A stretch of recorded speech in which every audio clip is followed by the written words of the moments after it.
Happy Monday. Welcome, everyone, to the Media Row podcast with me, Justin Miller, sponsored by Kelly's Little Nipper. A great weekend in Wichita. Drake wins their first round NCAA tournament game since 1971. Had an opportunity to push into the Sweet 16, but regardless, history was made this season as a Bulldog, and yet today we start off that Ben McCollum is leaving to go coach the Iowa Hawkeyes, something that I think a lot of people were believing was going to happen on Sunday. Man, there were news reports of it's finalized, it's a done deal. Oh, now it's not finalized. We don't know what's going to happen. Mixed signals, didn't know what was going to happen, and now it is a done deal. Ben McCollum headed back home to Iowa City to coach the Iowa Hawkeyes, and now Brian Harden later today, make sure to follow along on the Media Row Pod on Twitter, is giving a emergency press conference to the media about just the state of Drake men's basketball and his plans now. And honestly, I know it sucks, Bulldogs fans, but one, it's a dream job for Ben McCollum. He's going back home, making more money. And two, it's just the life of a mid-major. Now, I am shocked. This guy, he stays for whatever it was, 13 years with Northwest Missouri, and waited for the Drake job, gets it, does a fantastic job. So there was part of me, there's like 15% of me that was like, man, maybe he does stick around just for a little bit. Because it does hurt, one and done. It's tough on a mid-major. But I will say this, as long as Brian Harden is commanding the Drake athletics department, I have full confidence that he will make the right hire. How could you not? 3 home run hires after another. Medved, who's now coaching at Minnesota. Darren DeVries, now coaching at Indiana. Oh, Ben McCollum, now coaching at Iowa. Home run after home run after home run. And I do want to say this, because this may be one of the more weirder podcasts that we have made. Because with the back and forth news and with my current situation where I am working a part-time gig at Grandview Golf Course, and my first day was today. I had to be there at 8 a.m., didn't get off until noon, and then the emergency press conference with Brian Harden is at 2. So I was like, okay, got to pre-record this pod. So it's going to look weird, because if you're watching on YouTube, this intro is a different intro than what we had originally planned, because at the time we didn't know if Ben McCollum was the head coach or not. So if you're watching on YouTube, I all of a sudden will change clothes. I'll have a share incident. But bear with me. Most of it is up to date. We're good to go. I wanted to make sure I re-recorded this intro because the Ben McCollum news dropped right in the middle of work. So I had to make sure I had to change this intro and edit it out. So Ben McCollum, head coach at Iowa. Today's show, we're going to talk about, one, just some other coaching candidates that Drake could go after that I heard from both fans in Wichita, some of my sources, and just from people on the internet as possible gets now for the Bulldogs. We'll talk about that in the second half of the show. Starting off, though, in the show, I do want to hit on just what happened with Drake in the second round against Texas Tech. So I appreciate everyone following along on Media Row. I really want to give out a huge thank you to Brian Harden and everyone at the athletics department, and Carson Culp, Jack Bloom, everyone there for allowing me to come on and cover this team during the NCAA tournament. It was a dream come true. Very, very lucky to be able to do that. I don't know many schools that would allow someone like me to come on and be the assistant SID, help Jack out with the recaps while also being able to do my podcast. So a huge thank you to everyone at the Drake Athletics Department for letting me do this. But without further ado, let's jump into today's show. Drake heads to play Texas Tech in the second round of the NCAA tournament, coming off of winning their first non-first four game in the NCAA tournament since 1971. 54 years, lifelong fans have been waiting for this. And they fall to Texas Tech 77-64. And that history towards the Sweet 16, they'll just have to wait. And this is a school and a program led by Brian Harden that I have confidence, no matter, if McCollum's going to be the coach for a few years or not, that this is a team that could find sustained success and get to that point at some time in the future. I do have that confidence. But the first half, we see this Drake Bulldog team actually start out kind of unique. We had mentioned throughout the season, slow starts. Missouri, there were slow starts. They had more turnovers than made shots. They had 5 turnovers, 4 made shots against or attempted shots against Missouri on that Thursday game. Against Texas Tech, both efficient offenses show out in the bright lights, trying to get to the Sweet 16. Drake starts 7 of 11 and led 16-12, or 16-13, I'm sorry. Texas Tech was 6 of 9.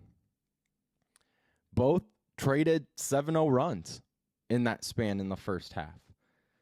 But what we all noticed right away was the Red Raiders were going to establish their size advantage in the paint. They were just dumping it down to JT Toppin, who's unbelievable. Watching him on TV is one thing.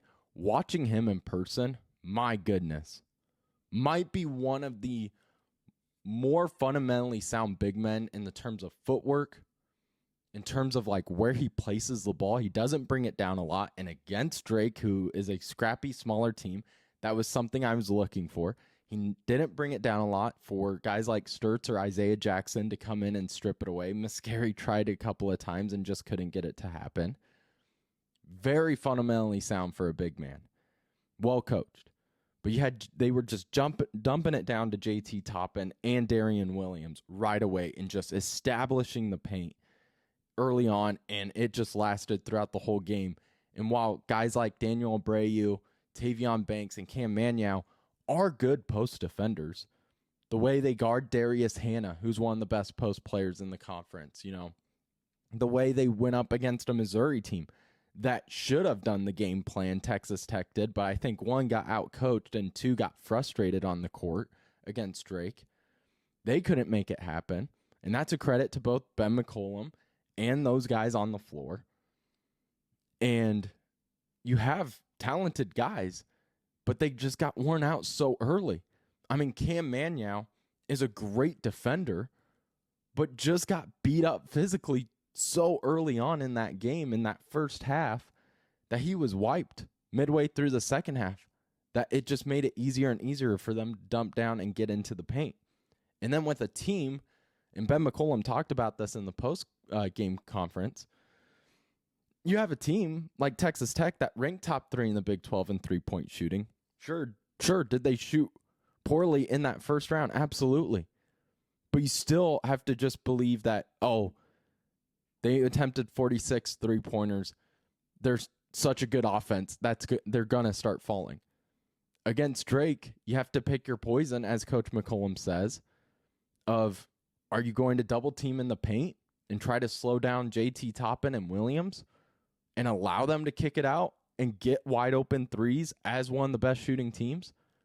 Or do you just try to allow Manyow to try to survive down there? And McCollum decided to try to let Manyow and the post players try to survive against those really amazing post offensive stars that the Red Raiders had. And it just wasn't the night. They were efficient in the paint. The three-point shooting was poor, even with open shots.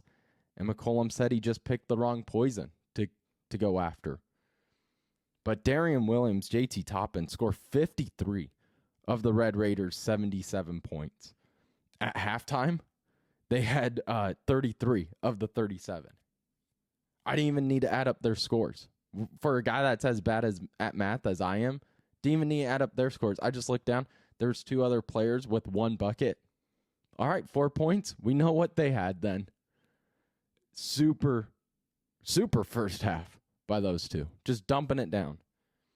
And they did it all game long. Drake just couldn't compete with the size. At halftime, I made the joke of, for Drake to get back into this one and compete, man, better grow 7 inches. They were outscored in the paint 50-20. Incredible against as good of a defensive team as the Drake Bulldogs are. But while all of that was the major issue in that game, I'm not a guy to blame refs.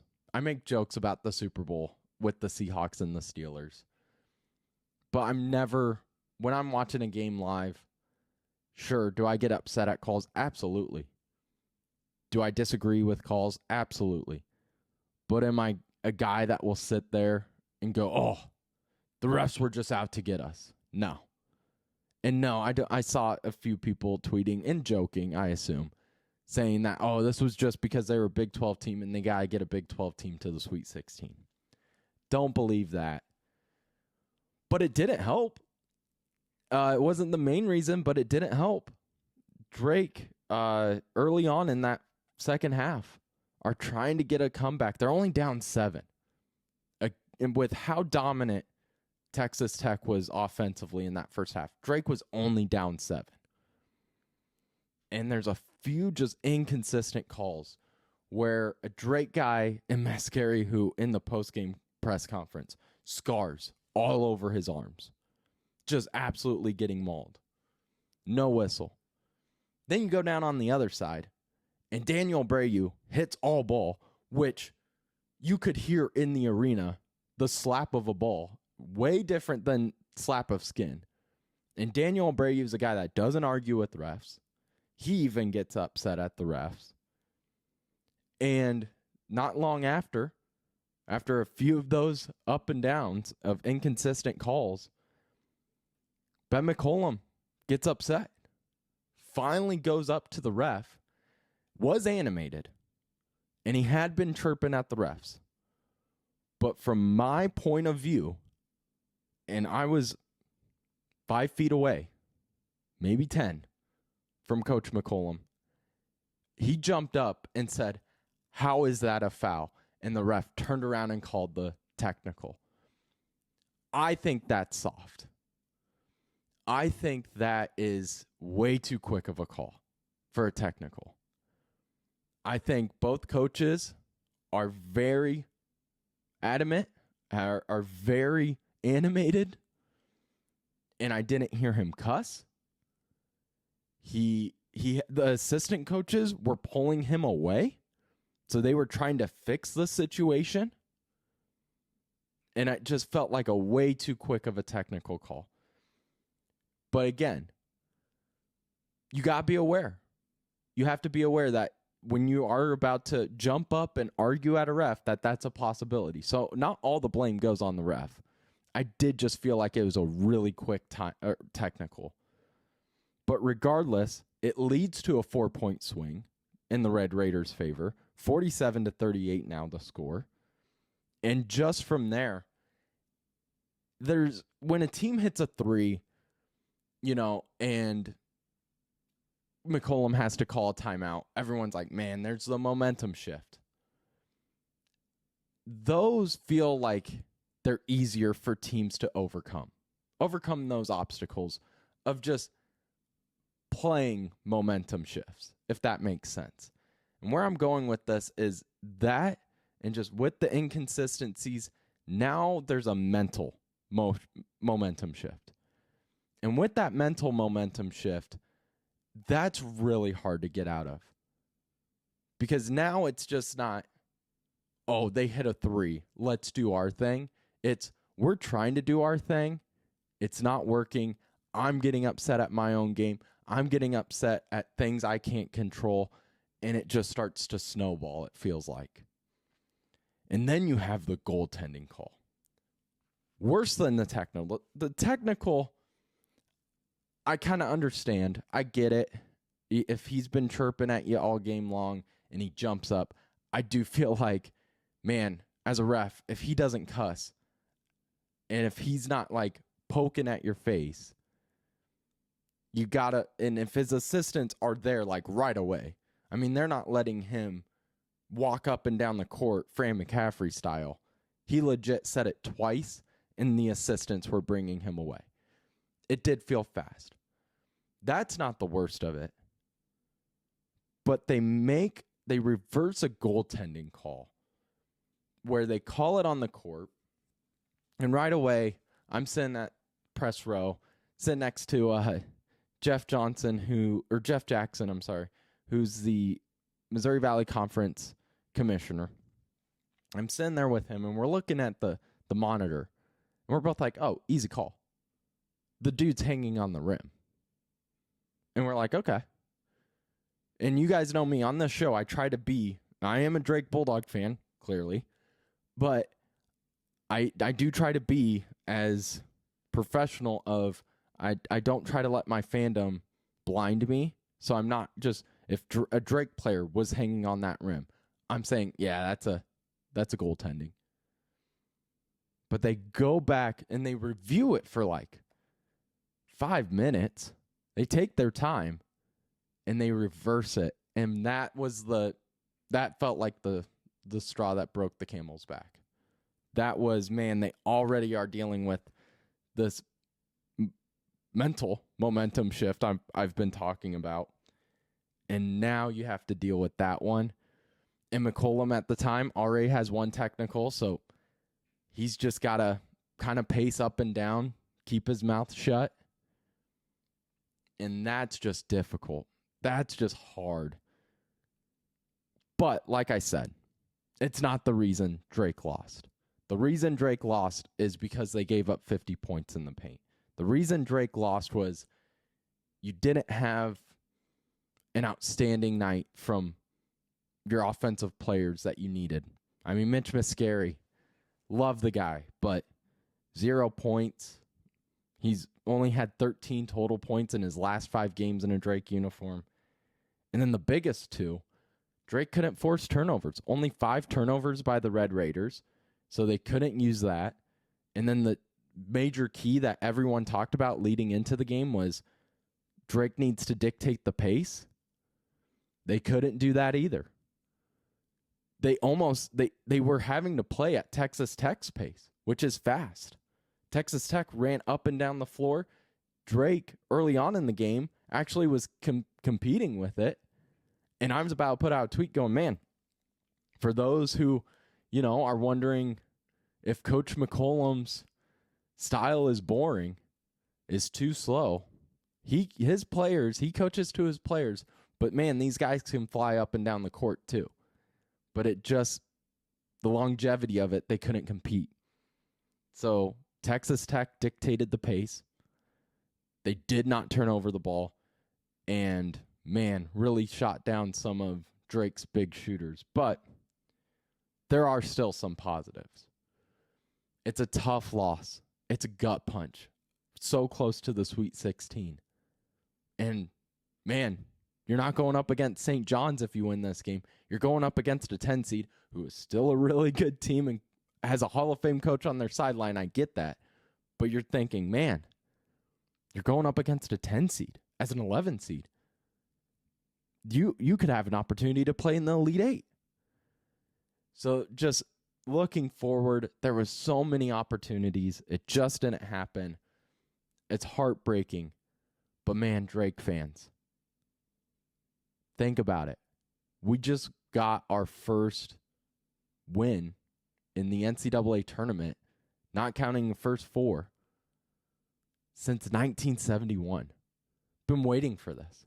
First text I got after the game was from my dad, and we talked about how, man, remember how we were going to games at the Knapp Center when I was in junior high with maybe 300 people filling that stadium? Now look at it. And it's a credit to Brian Harden. And so there was glass half full. It's just the beginning. It's going to take some time. And then great performances still from Bennett Sturts, 21 points, 8 assists, with those assists, he now ties Adam Emenecker as the only other Drake player to record 200 or more assists in a single season. Daniel Abreu lights out from beyond the arc, 5 3-pointers, which I loved the way he adjusted to get his 15 points. Was very first time up and down the floor. He passed up a wide open 3 in the right corner or right wing, passes it up. And Ben McCollum sits there, and you always know when Ben is mad, but he's trying to not yell early on, is he walks up and down and kind of puts his hands, and he doesn't know what to do with his hands. Kind of Ricky Bobby style. He's just kind of holding them. And he does that, and I think he talks to Abreu on his way down the court. And after that, Abreu was not afraid. Confidence. Just oozed confidence from behind the arc. 15 points from him. And then Kel Combs, another player, one of the more improved players on this team. I would say him and Isaiah Howard were fantastic. And just the way at the start of the season, they looked like the young guys that were very nervous to make mistakes. By the end of the season in Wichita, man, they were guys that were forcing other teams to make mistakes. And Kel Combs, 13 points from him. And like we said, first NCAA title since 1971. It stings right now, but Drake fans, enjoy this one. This one is one we will remember for a long, long time. And hopefully there's more coming up. But there's a lot of uncertainties right now. And so before we jump in to all the chaos, big shout out to our title sponsor and Kelly's Little Nipper, 1701 East Grand Avenue in Des Moines. Now that I'm back in Des Moines, have some family coming out this week. So, man, gonna be hitting up Kelly's. Get some drinks. Maybe we do that Thursday night.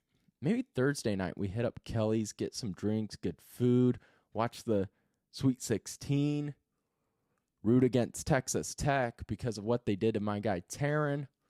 Yeah. Maybe we'll do that, but it's a great place. I had a buddy go, dude, you're obsessed with this place. And I was like, I have been for a while. Where have you been? I've been talking about this even before this podcast was even an idea. Yes, we're going. So 1701 East Grand Avenue in Des Moines. Great food, great beers, great music, and better people. Go check out Kelly's Little Nipper, 1701 East Grand Avenue in Des Moines. And if you do, please make sure to tell them that Media Roast sent you. So let's get into the chaos. I will tell you this. From no one said anything. None of my sources told me anything. This is all what I felt. It did feel very similar to in Omaha last year, where it was just standing there and you go, man, think this might be it. And it does sting. And Drake fans, you can be pissed off. But it is the life of a mid-major. I think this one just catches you off guard for multiple reasons. Because Darren, you had for 6 years. Incredible to keep a guy like Darren DeVries for 6 years in a mid-major role. And then you bring this guy from Ben McCollum from D2. You're expecting to have him probably longer because he's been waiting for this Drake job. Try to apply for it multiple times. I think he applied for it during when Medved got it. He applied for it definitely when Darren got it. And then you see him go on this historic run. You feel like you have your guy and your future. But you can't also get mad at him. If this is the decision, this is the decision. And any other job in the world, people applaud you for getting a raise and getting a promotion. It's just the nature of sports and the nature of a mid-major. It hurts. But I will say I have so much confidence in Brian Harden and his crew. How could you not? 3 knockout hires. 3 knockout hires for a team that has struggled. And, Keno Davis, was just grab him from Tom's group. Didn't even go out and look for a guy. Just grab Keno. And then he's gone after 1 year, coaching really his dad's team. Then since then, some hires look great on paper. Giacoletti, dude's an assistant for Gonzaga, has been with Mark Few. He's great at recruiting. This is the guy. It just didn't work out. And then Brian Harden turns this program into a legit winner with 3 great hires. If the decision becomes what it's been announced to be, then I have faith in Brian Harden and his crew to really find the right guy. And I want to go through some of the names that were passed around in Wichita from fans and from some of my sources that I want to dive into that could be the next Drake Bulldogs men's basketball head coach. Number 1, Eric Henderson from South Dakota State head coach. 109 wins, only 48 losses in 6 years with the Jackrabbits. His squads have never finished worse than second in their conference. In 2021, South Dakota State finished first in the Summit League and were the first team to win 30-plus games in that conference in a season. And he's also developed NBA talent on a mid-major level in Baylor Shireman. And then also, which I think a lot of people are excited about with this one, because how could you not be? In the NCAA tournament, they were putting this out. He's part of the Greg McDermott coaching tree, which is incredible. During that Louisville-Creighton game, they showed it. Man, that dude is just growing talent on and off the court. So part of the Greg McDermott coaching tree, as he was a graduate manager with Iowa State during that time. Number 2, another name I heard a lot, Daniel Robinson from Cleveland State. Over 21 years of D1 coaching experience in his 2 years with Cleveland State, 42 and 29, 2 years of 20-plus wins, and 2 years of postseason play in the CBI. First season, his team was ranked top 5 in all major defensive categories. And Iowans know him. He had 2 stints with Iowa State. In those 2 stints, had 2 Sweet 16s in 2016 and 2021. MVC knowledge with being on the Loyola staff in between those 2 stints with the Cyclones. This third one was the first one I thought of because a lot of people have mentioned his name.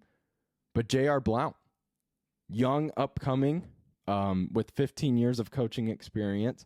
He's the current Iowa State assistant. Iowa State just got blown out by Ole Miss, so now's a good time to get him early. But he's been with the Cyclones for 3 years.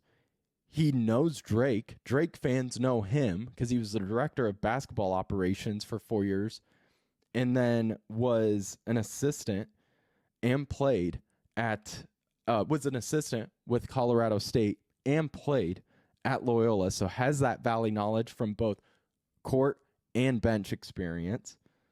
And again, just a young and upcoming coach. Other names that were mentioned in this cycle, Derek Kellogg, an assistant right now with Creighton. Matt Gatens, another young head coach. I saw Chris Williams post him as well. Just a guy who may not have the resume, but would get fans excited. He was with Drake as a former assistant, is a current Iowa assistant. Him, I don't know as much if he would go to Drake, just because that dude is a diehard Hawkeye fan. I heard from some people that Darren used to call him Mr. Iowa. And then the final one was Chris Crutchfield, the head coach for Omaha. So those are kind of the names getting tossed around right now as who could possibly be the next head coach for the Drake Bulldogs. And Brian Harden, I trust his work. And how could you not again with the resume he's put up? I think it caught people off guard.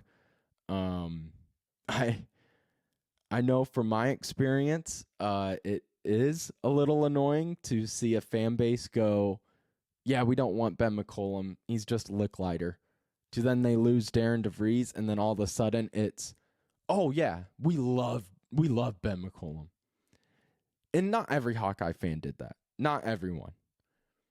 But a lot I saw on Twitter, and it's just fandom, and I know to, It's out of my control. I'm not going to complain about it for 20 minutes. But definitely is something, the journalist in me is whatever, doesn't matter. The Drake Bulldog fan in me, though, is sitting there going, man, you didn't want him. You didn't want him for a while. But he is a great coach. And if he ends up going to Iowa, kudos. Kudos. You're getting a great coach. And hell, if I'm a Hawkeye fan, I'm maybe more excited about the possibility of getting Bennett Sturts on that team as well. So those are the coach probabilities. Just from what I heard around Wichita and from fans, some names that were getting passed around. But a very busy show today. Again, thank you to the Drake Athletic Administration for allowing me to travel to Wichita, cover them this season.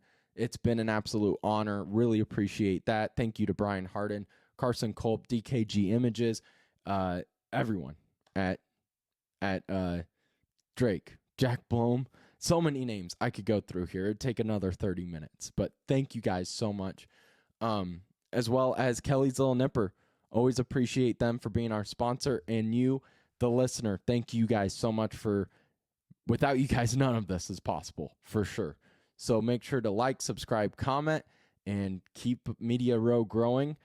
We're not ending with the Drake basketball season ending. We're going to keep this going year-round, have some great interviews lined up for the summer. We still have more March Madness stuff to get to. So busy, busy week. We will see you Wednesday at 2 o'clock.